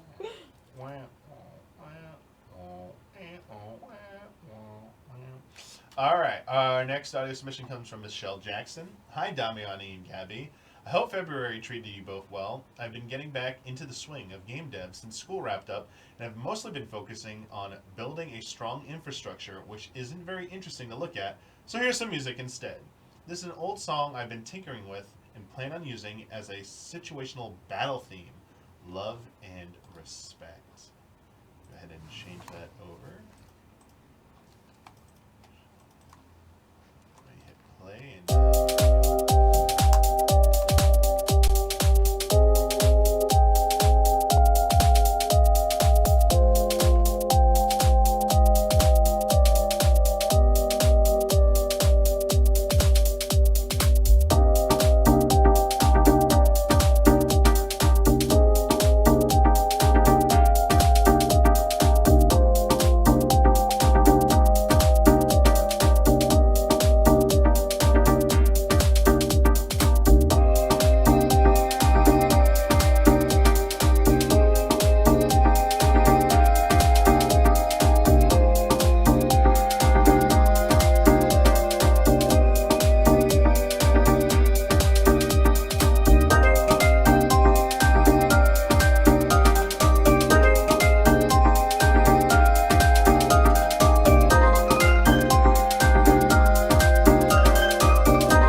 The first part, I felt like I was choosing an outfit at a mall, and the second part, like when it changes to sound more like minor key, then it found like I felt like I was fighting in the outfit I just chose. Is that what you're going for? That's what you're going for. You nailed it. Oh yeah. There you go. Alexander Zirianov. Yeah, and this is our, we're now in our video segment. You'll do this one. The next submission's a one I'm going to wake Huber up for. Oh, okay. So, but first we got, right on schedule, Alexander Zirianov. Though, there's a twist this time. Take it away, Gabby. A different submission this month because I wanted to share with you my presentation from the last Easy Allies Forums Hall of Greats. I've worked on it for nearly 100 hours, including signing up for my first ever tournament to get a few seconds of footage I've needed. But the result was absolutely worth the effort. Wow, 100 hours. Hours. Here we go. Competitive multiplayer can be very intimidating for newcomers, as you need to learn a game's intricacies while constantly being stomped by veteran players. Battle Royale games increased fighting chances for unexperienced participants by adding a fair bit of randomness to PvP. However, none of them did as much for multiplayer accessibility as today's nominee, Apex Legends. Playing with someone who already knows the game is the best way to learn it, and Apex Legends facilitates that in multiple ways. There's no solo mode, which removes the mental barrier of having to learn the game before teaming up with others. The ability to grab a squad mate's banner and respawn them encourages not leaving new players behind and sharing the best loot with them. Button prompts to say thank you and you're welcome when others help you inspires positive vibes and appreciation of the smallest contributions. And unique beneficial abilities of each character fosters teaching new players how to get the most from the legends they play as. The most important innovation, however, is the ping system. With the press of a single button, your character will communicate what you see or intend to do, ranging from a simple "let's go there" to telling what shields your opponents have and how many enemies are around. You can also ping any item slot in your inventory to inform your squad mates what you're looking for.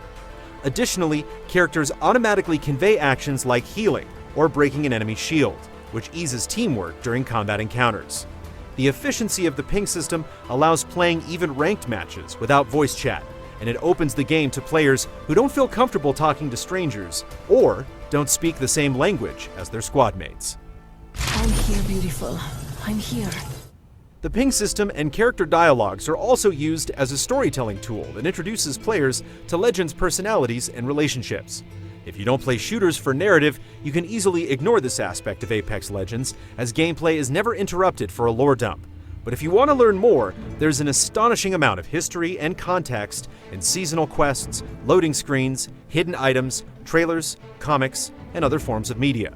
You can easily fall in love with Apex Legends by getting attached to its characters, play the game to hear their banter, anticipate a new season to learn the next chapter of their stories, and then realize that you're enjoying this multiplayer game even more than single-player titles you've played before. Apex Legends is the industry leader in diversity and inclusivity of its cast of characters. Not only does it feature people of different ethnicities, genders, and sexualities, but it does so in a very natural way. Characters don't fall into stereotypes, and you likely won't guess who they are just by looking at them, or hearing their combat discussions. However, you'll know immediately when you'll see them interacting with their close ones, unless, of course, they're still figuring it out. Their identity informs their actions, but it doesn't label them, which goes a long way in normalizing differences and helping players feel represented and welcomed by the game and its community. Wouldn't let down rage. The same amount of care and thoughtfulness is given to gameplay. Rotating across giant maps is fun thanks to numerous traversal options, movement combos, and character abilities. Excellent audio-visual feedback makes gunplay continuously satisfying, and aim assist on controllers provides the same level of precision as mouse and keyboard. Every legend is viable and well-balanced, ensuring that you can successfully play as anyone and you won't encounter similar team compositions in every match. And each character has unique animations and a silhouette, which helps recognizing opponents who use rare skins. Apex Legends can be played and enjoyed in numerous ways. You can drop together with half of the lobby to punch each other after running out of bullets, or land in a far corner of the map to gear up for fighting against equally prepared squads.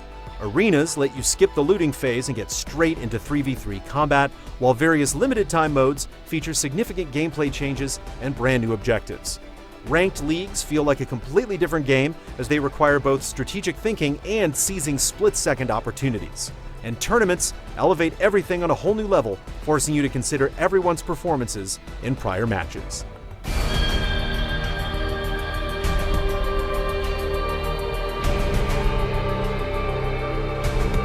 Apex Legends is nearly 4 years old, and it's stronger than ever. Its innovations and accessibility have been copied by many competitors, and the diversity of its roster is continuously recognized as the industry's gold standard. The gameplay is immediately fun, and thanks to a high skill ceiling, it keeps you hooked even after thousands of matches. The amazing community ensures an excellent time with playing with random people, and the incredible storytelling captivates players who rarely select multiplayer options in menus. Apex Legends is nothing short of being groundbreaking, and it's absolutely deserving to enter Easy Allies Forum's Hall of Greats. That's awesome. I mean, Well done. I adore Apex Legends, so, you know, I don't need convincing that you get my vote. Sasha, you get my vote. Vendor job. So, Huber. Yep. You want to switch spots with me really quick? Well, I'm going to step out of the room, but I will read this real quick. So, from Tag me in, Daryl, coach. I told myself I'd only submit this if it was Damiani's turn, so I apologize. So here you go. No game audio because I was listening to stuff in the background. So I'm going to tag in Huber for you. But you can watch this after you've played. After I've played, I will take a look at this. But unfortunately, I don't want to see any like unedited gameplay of a segment, especially from the demo. I know where the demo takes place, but I want to play. I want to do it firsthand on stream. So Relief. Heck yeah. Relief picture. all right, so video. It won't play right away. So all you have to do is hit play, and then it'll begin. And then when it's over, Sweet. oh, the amendment here. Because I'm stepping out, this is longer than 4 minutes.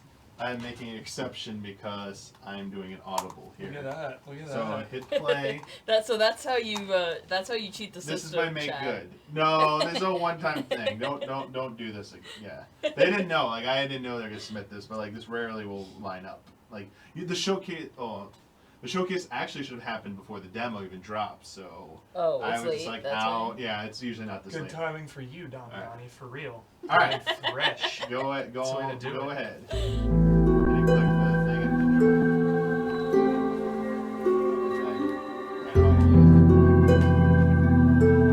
Nice. Mad chainsaw. Nutcase. Took us out.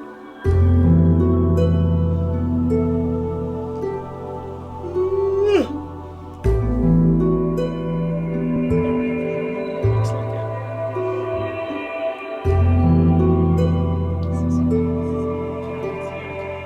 Streaming's weird. Seems like a speedrun. We're speedrunning. Love a speed run. Yeah. Turn those tutorials off.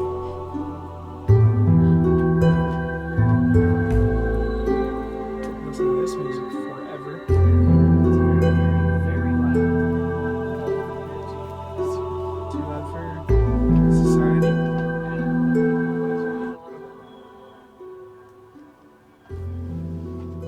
Alright, that saves the day again. As usual. Just happened to turn on Just the screen. walks in, puts out fires, leaves. Classic move. Yo, it looks like someone was moving back there. What the hell? Trick of the light. Is it merely a trick of the light?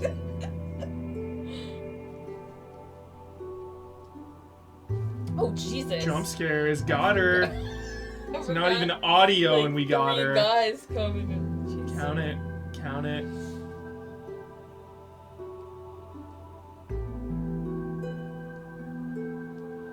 Do you think when the real game comes out, people will speedrun this demo portion exactly like this? I hope so. It's so They're cool. just like, oh, I've already done this part, let's go.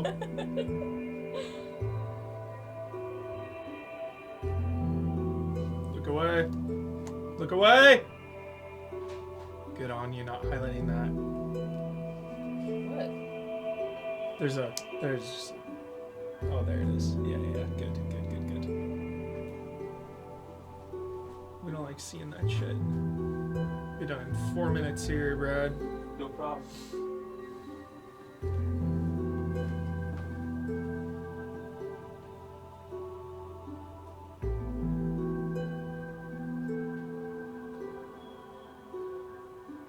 I don't want to play the whole game with this music.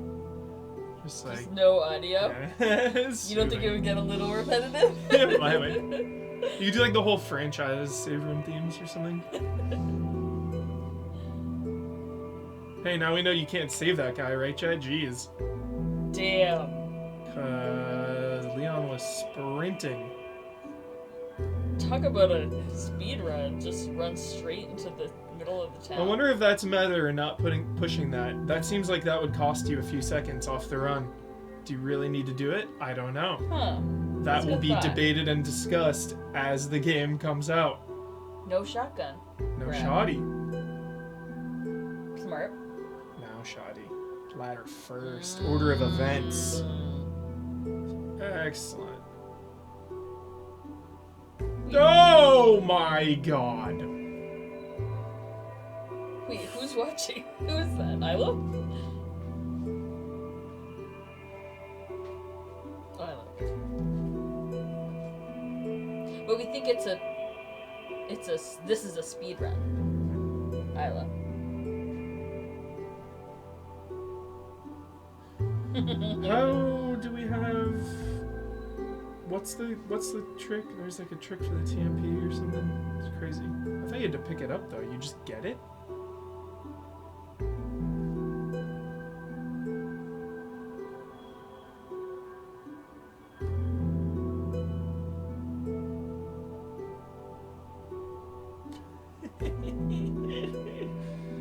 Nice.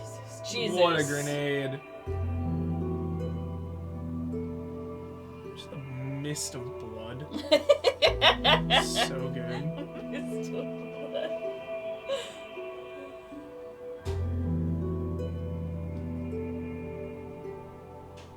This is menacing, dude. I feel menaced. The music makes it scary. It Not really being able to does. hear anything. It's definitely adding to it. The audio cues.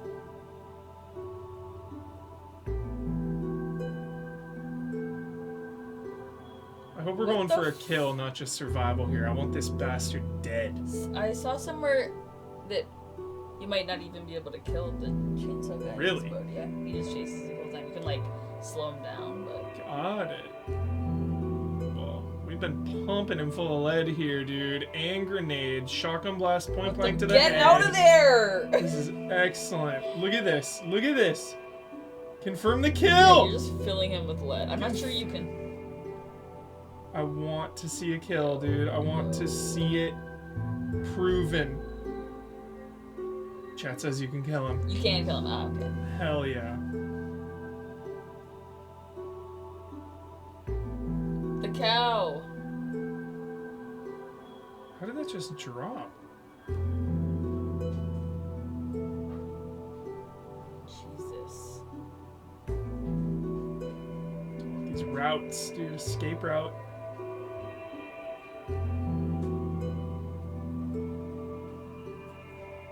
It's good using that barrier. Do we need another grenade is what I need.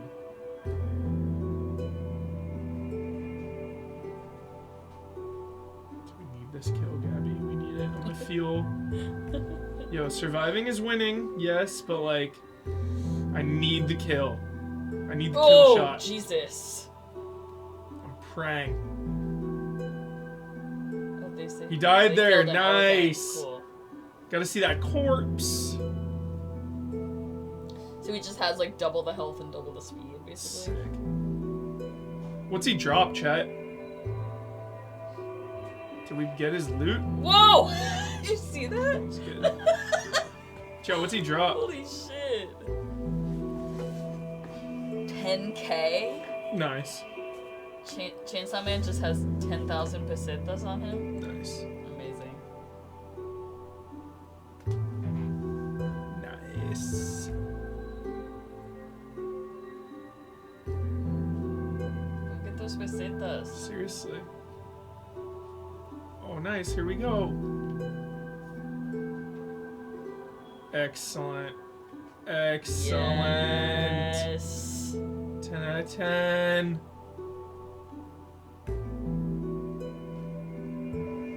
He should have spent those pesetas. Guy's just walking around, 10k in his pocket, 10,000 worth of coins. What is the exchange rate? Pesetas to dollars. Great question.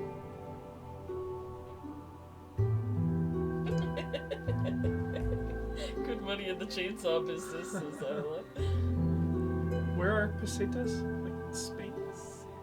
well, the euros now, but Euros. they used to be Spanish goods. Got it.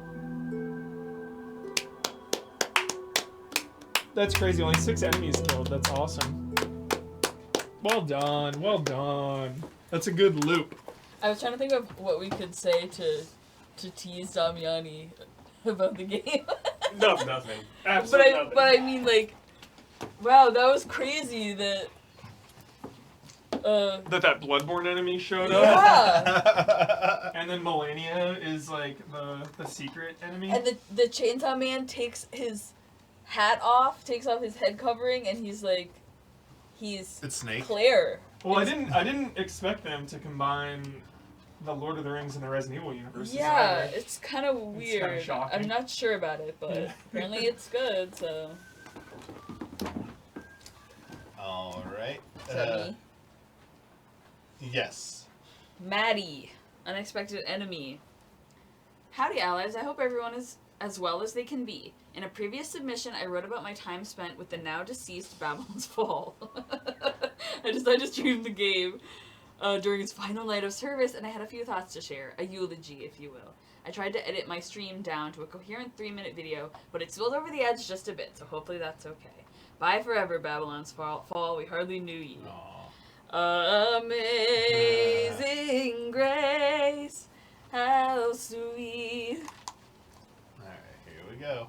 Just to kind of sum it up, I love Platinum Games. I think this was a novel attempt at making a live service sort of Destiny-like, but making it an action RPG with some very character action light elements, with all of the online service garbage trappings like premium currencies and free and premium battle passes.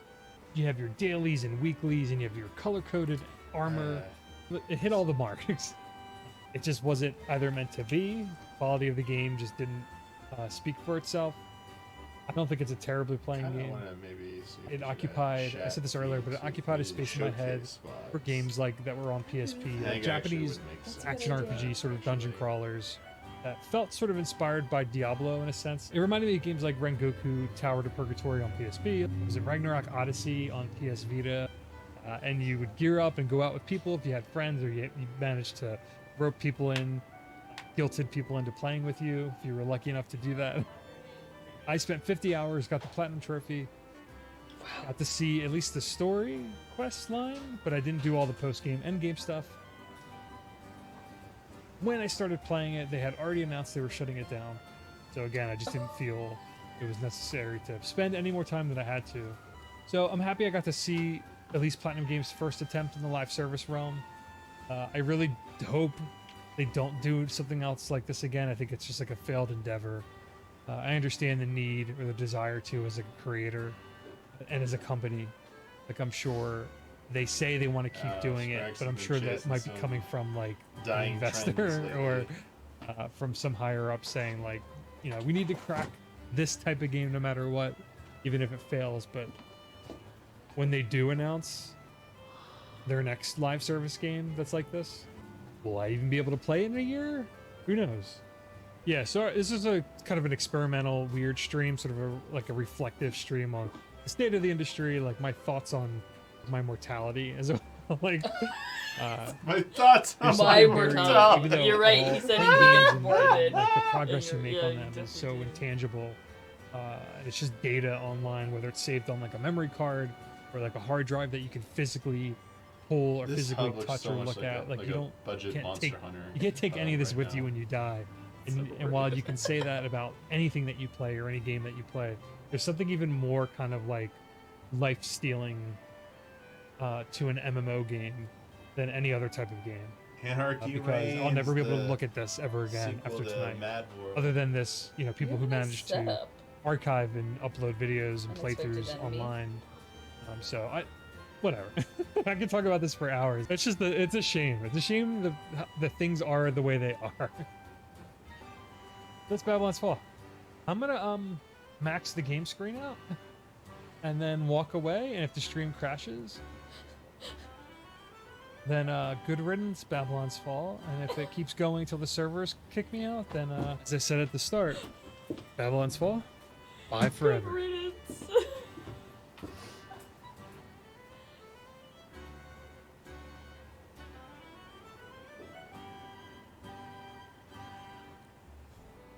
There was the server kick. Yeah. Wow. Oh, it's logged out due to inactivity. Did you get AFK kicked, or did the game actually go down? We'll never know. Never know. All right, our final. Wait, I want to say one thing. Oh, yeah. Unexpected enemy, you have a very nice voice. Ooh. You have a lovely voice. You did get AFK. Oh, okay. It's okay. Our final submission for today, from Nick Gothic. Hello, Damiani. Hello, Gabby. I've decided to embark on something new and long term, and I have decided to make videos talking about the history of the demo scene. Each episode will be dedicated to one specific and very significant or influential demo, and all of them are placed in chronological order of release. So right now we're going to see demos at the dawn of the microcomputer era. Wow. And we're going to 1978. Wow. See how coders broke the limits on the Apple II. 1978. Also, before everyone here, I think, was born. What, everyone at Easy Allies? At Easy Allies, I'm pretty sure. Wait, let me think. I have to think. I'm 1993. There's only one person who'd be close to this. I think they're 1 year after. So they weren't born yet. Yeah. I think there's one person. Yeah. Blood and Brandon, I think, are the same year. Or maybe 1 year, 1 year apart or something, yeah. They're the only 70s people, yeah. That's crazy! Also, this video is actually 4 minutes long, but I kindly request if you can play the whole thing for me. We're just breaking all the rules today, so we'll just roll with it. Why not? The Fuck last it. minute, the last minute at the end is actually a message for one of our members.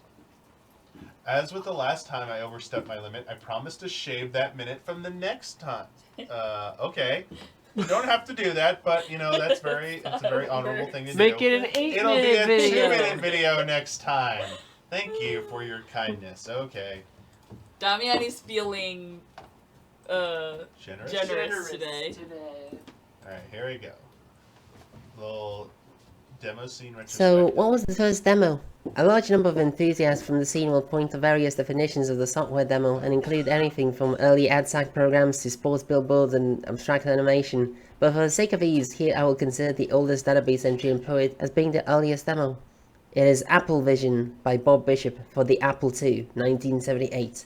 His demo was sold and distributed on a tape, showing what the Apple II high-res mode was capable of, and written in the computer's own integer BASIC. Now, before we move forward, I'm going to briefly cover some of Apple II's specs. It was launched in June 1977, and it had a 1MHz CPU, a 280 by 192 monochrome pixel display, had a 1-bit beeper for sound, and used tapes for data storage. And the specific demo needed 16 kilobytes of RAM, which wasn't exactly cheap to buy at the time. After you load the tape, the spectacle of what we're about to see is getting drawn on the screen.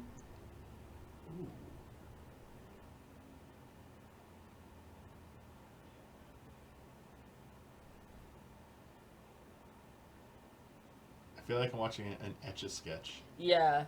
like This will take a while. Let's speed it up. Oop. Are you Northern? You from North England? Oh, that's so cool. Whoa. I don't know, it reminds me of The Simpsons for a second. It's probably the TV at the end. That's so cool. Also, it's an antenna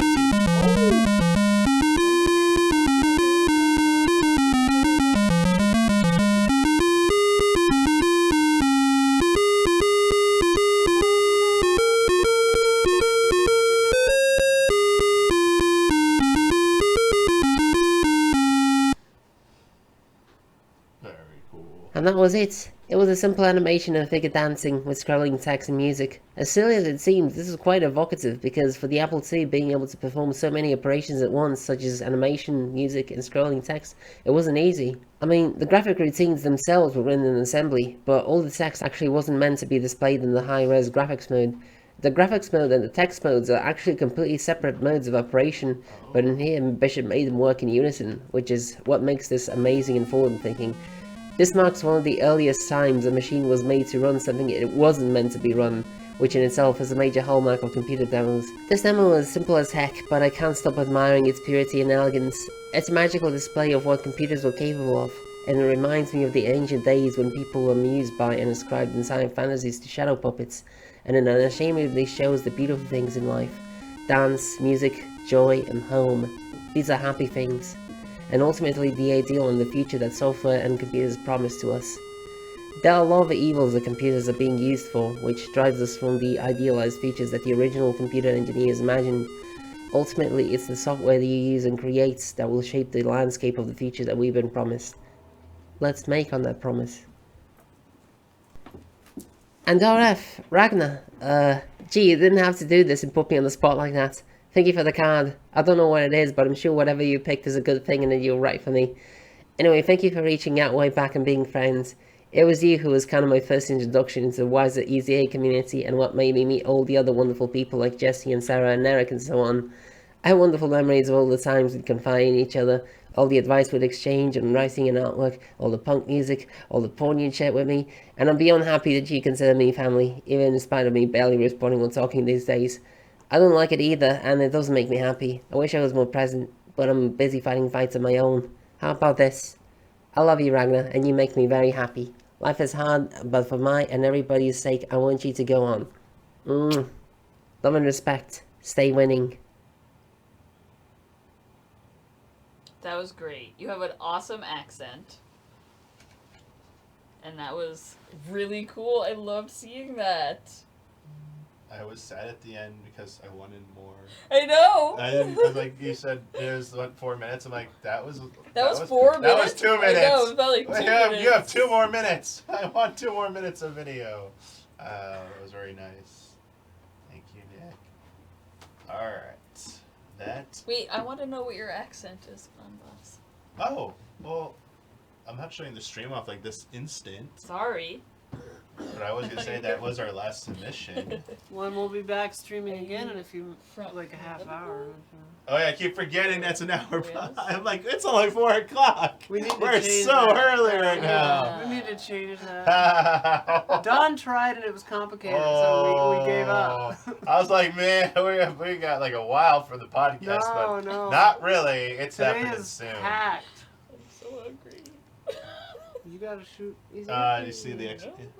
Did you get the If answer? you're hungry, you don't have. Yeah, Liverpool, Manchester. Alright. Scouts. You're Scouts. Oh, what? Scouts. That's like people from Liverpool. Oh. Scouts. Oh. Well, thank you everyone for your wonderful submissions. Who is next time? I forget. Might be Bloodworth actually. RF, do you know who's supposed to be next? My phone's not in here. I can't check the calendar. Yeah, I know we said who it was. I just forgot. But it's happening. It is happening at the beginning of the month next time, so it'll be much earlier. Really soon. beginning of It's like the 2 weeks. Yeah, it's like the week after EZX. We'll So- have the community showcase. So I actually will get that post up before EZX because that'll be madness, and we'll forget about that. But I'm pretty sure it is. Yeah, Better get silent. pretty sure it's Bloodworth. I was gonna say what's coming up. Well, the damn podcast. The damn podcast. I'm so hungry. The damn podcast. Do you need to eat instead of shooting? No, I can force Damiani to Maybe do we it. can order food and then it'll be I good. ate already. No. I was like, I've been so dizzy and nauseated all day that I needed to eat. Maybe I'll go. I don't know. We'll see. Okay, we have the podcast coming up at 5:30 Ish. ish. Then Well, it's not are you here going to yet. be Yeah. live streaming this? That's to the patrons. The behind the scenes. If you're in the behind the scenes tier, That's we not have, actually what it's called anymore. What, Yeah, we what said was we it? needed to have a quiz for the allies here. Because Maybe none of us I'll- can remember. Well, we should change how fast and loose works. Well, it's on the $20. We'll talk about it. 25. So if you're a patron, if you have behind the scenes access, then Fast and Loose. Who's on Fast and Loose? I don't know. Okay. My phone's in the other room. I can't check the calendar. Well, it doesn't say on the calendar. Oh, then whoever. Okay. Whoever feels like staying is on it. So that means Gabby? Nope. I mean, I normally love being on Fast and Loose, but I cannot. Just remember, go look at who was on the last episode, Yeah. Isla. It'll and be say whoever's not on the who was last on the last episode. I'll just do it my damn self. Lightning. Fourth Me and a guy's perfect. standee, yeah. Then It has come to this.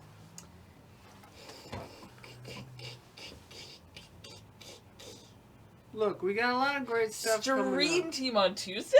Yeah, because the full playthrough starts on Thursday. Right. So, Okay. one thing though for Stream Team is, we were supposed to do a make good for the last one because the RE4 demo shadow dropped.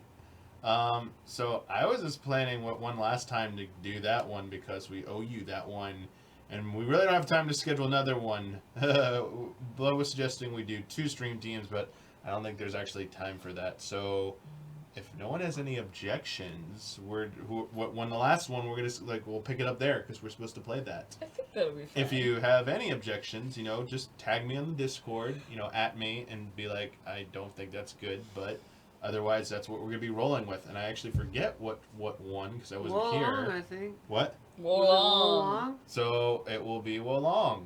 We think. We think. I might try to stream the Diablo beta this weekend. Wicked. But Wicked. no guarantees. Then the week after next, we have Easy X! Woo! It's gonna be so fun. We just mostly finalized the schedule, and we have a lot of really fun stuff that we're gonna do. New stuff, weird stuff, Jenga stuff. Ah, yes. I'll help you. We gotta do this, write by the way. micro. If you're a patron, Whatever. head to patreon.com/easyallies, and if you have an idea for a micro or a macro incentive, go ahead and not a reward because we have those. And oh my god, those are so exciting too! Get ready, it's gonna be so cool. We'll have new merch as well. So Did hold on to you your did you give him that merch? No. Damiani, we made a really cryptic. Don't talk about it. It's gonna Shut be up. cool. Don't You listen to shut Owen. up. You shut It's up. cool. It is cool. No, it is really cool. That's why I want them to be surprised by it. Okay. Stop the stream now so I can shoot easy updates. Alright. I'm stopping the I stream. hugged her. Bye. Get it. Peace sign.